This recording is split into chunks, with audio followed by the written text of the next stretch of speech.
میں Abu Dhabi گیا بیان کے لیے, ایک صاحب نے مجھے پرچی دی کہ آپ لوگ امام کے پیچھے فاتحہ نہیں پڑھتے, اس کی کیا دلیل ہے؟ وہ بھی فقہ حنفی کو فالو کرتے تھے. میں نے کہا اس کی دلیل ہے, صحیح مسلم میں آتا ہے, اول تو قرآن مجید کی آیت ہے, دوسری صحیح مسلم میں آتا ہے انما جعل الامام لیتم به, امام کو امام اس لیے بنایا جاتا ہے کہ اس کی اقتدا کی جائے. فَإِذَا كَبَّرَ فَكَبِّرُوا, تکبیر کہے تو تکبیر کہو. وَإِذَا قَرَأَ فَأَنصِتُوا, جب قراءت شروع کرے تو خاموش ہو جاؤ. وَإِذَا قَالَ وَلَا الضَّالِّينَ, جب وَلَا الضَّالِّينَ کہے تو قولوا آمین, تو آمین کہو. وَإِذَا رَكَعَ فَارْكَعُوا, جب رکوع کرے تو رکوع کرو. میں نے کہا اس میں مقتدی کی فاتحہ کہاں گئی ہے بھائی؟ تو وہ کہہ رہے ہیں یار اتنی واضح اگر حدیث ہے تو یہ پھڈا کیوں ہے پھر؟ ٹھیک ہے ان کے پاس بھی حدیث ہے, میں یہ نہیں کہہ رہا ان کے پاس حدیث نہیں ہے, لیکن اگر احناف کے پاس بھی اتنی مضبوط حدیث ہے تو میں تو سمجھ رہا تھا کہ احناف کے پاس کوئی دلیل ہے ہی نہیں. یہ تو بڑی حضرت یہ پتہ کیوں نہیں ہمیں؟ میں نے کہا اس لیے پتہ نہیں ہے کہ آپ نے ایک طرف کے دلائل سن سن کے, دوسری طرف ہوتا یہ ہے کہ بعض دفعہ کوئی ایسا بندہ آپ کو ٹکر جاتا ہے جس کو معلومات نہیں ہوتی, وہ پھر ایسے دلائل لیتا ہے, آپ کہتے ہیں ان کے پاس وہ دلائل ہے. یہ تحقیق تھوڑی ہے کہ 4 آدمیوں سے آپ پوچھ لیں. تحقیق یہ ہے کہ فاتحہ خلف الامام پہ مولانا سرفراز خان صفدر صاحب کی کتاب ہے پوری, خاتمۃ الکلام فی القراءۃ خلف الامام, شاید یہ نام ہے یا اس سے ملتا جلتا کوئی اور نام ہے, بہت پہلے میں نے بچپن میں کہیں دیکھی تھی. وہ کتاب پڑھیں آپ, وہ پوری امام کے پیچھے فاتحہ پڑھنے کے بارے میں اتنی موٹی کتاب ہے, تحقیق ہے, وہ پڑھیں گے اور پھر فریق مخالف کی بھی اتنی موٹی کتاب پڑھیں گے تو پھر پتہ چلے گا آپ نے ایک مسئلے پر تحقیق کی ہے. یوٹیوب کے کلپ سے تحقیق نہیں ہوتی, نہیں آ رہی میرا خیال ہے بات. تو یہ جو ہے نا, اور پھر بعض لوگ یہ کہتے ہیں کہ تو جہری نماز کے بارے میں ہے, امام جب قرات کرے, سری نماز کے بارے میں تو نہیں ہے نا. سری نماز کے بارے میں حدیث ہے من کان لہ امام فقراءۃ الامام لہ قراءۃ, جس شخص کا کوئی امام ہو تو امام کی قراءت مقتدی کے لیے کافی ہے.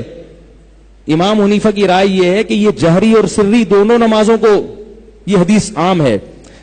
بعض لوگ اس حدیث کو فوراً ضعیف کہہ دیتے ہیں. اب میں اس کی تحقیق میں جاؤں گا تو لمبا وقت ہو جائے گا. ناصر الدین البانی رحمہ اللہ نے اس حدیث کو صحیح قرار دیا ہے.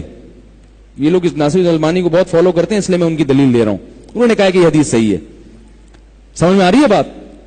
تو یہ امام حنیفہ کی مضبوط دلیل ہے کہ جس کا کوئی امام ہو تو امام کی قرات مقتدی کے لیے کافی ہے. وہ کہتے ہیں یہ جہری میں بھی سری میں بھی دونوں نمازوں کو شامل ہے, اس میں کہیں فرق نہیں ہے. تو لہذا انہوں نے اس حدیث کو اصل بنایا. اور بعض دفعہ ایسے بھی ہوتا ہے کہ امام ابو حنیفہ تک جب حدیث پہنچی وہ صحیح تھی, بعد کے راوی اس میں کیا تھے, کمزور راوی آئے, تو بعد کے محدثین نے اس کے ضعیف ہونے کا فیصلہ کیا, جبکہ امام حنیفہ کی نظر میں وہ کیا تھی, صحیح تھی. تو آپ آج اس حدیث کو ضعیف کہہ رہے ہیں, ضروری نہیں کہ وہ تابعین کے دور میں بھی ضعیف سمجھی جاتی ہو. نہیں یاری بات سمجھ میں. تو خیر یہ خشک موضوع ہے, اور تو اس لیے میں کہہ رہا ہوں کہ یہ عوام کا کام نہیں ہے کہ فقہی مسائل میں دلائل میں پڑھے. اس میں آپ جو اعتماد ہے نا مجتہدین پر, ان کو فالو کرنا پڑے گا آپ کو. آئی بات سمجھ میں؟ اندھی تقلید یہ ہے کہ آپ کسی ایسے کو فالو کر رہے ہیں جو خود سیدھے راستے پر نہیں. ایک صاحب نے مجھے کہا امام ابو حنیفہ تو قرآن حدیث پہ چلتے تھے, تو آپ قرآن حدیث پہ کیوں نہیں چلتے, آپ امام حنیفہ کے پیچھے کیوں چلتے ہو؟